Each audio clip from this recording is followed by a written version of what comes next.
سرود مادر برای کل غریبای تاجیک. زنده باشین همه کسا. گوش کنه حلاوت برین.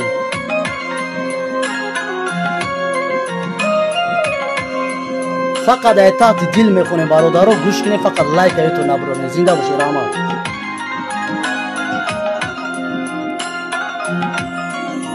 با خوابم آمدی مادر شبانه، سری گوارم خوندی ترانه. با خوابم آمدی مادر شبانه، سری گوارم خوندی ترانه. شدم آبودا یلهایت، فیغان کردم فیغانی کودکانم. شدم آبودا یلهایت، فیغان کردم فیغانی کودکانم.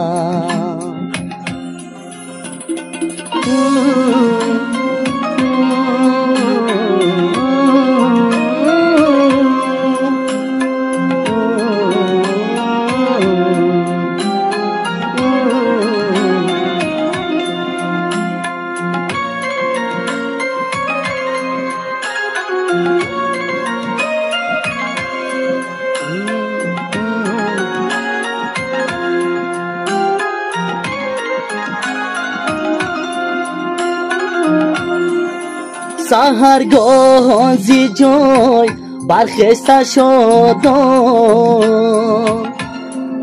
روی گرمت ندیدم مادری جان.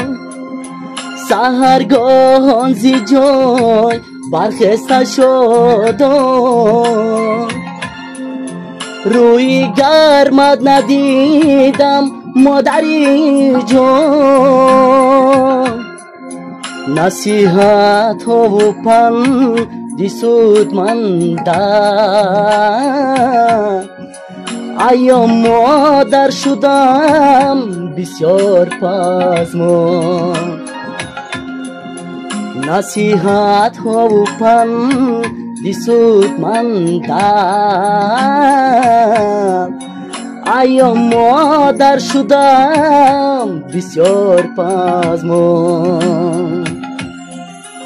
با خوابم آمدی مادر شبانه، سری گوارم خوندی ترانه. شدم آبودا یلهایت، فیغان کردم فیغانی کودکانم. شدم آبودا یلهایت، فیغان کردم فیغانی کودکانم. فیغان کردم فیغانی کودکانم. تشکر. زنده باشید. رحمت برای لایکتون.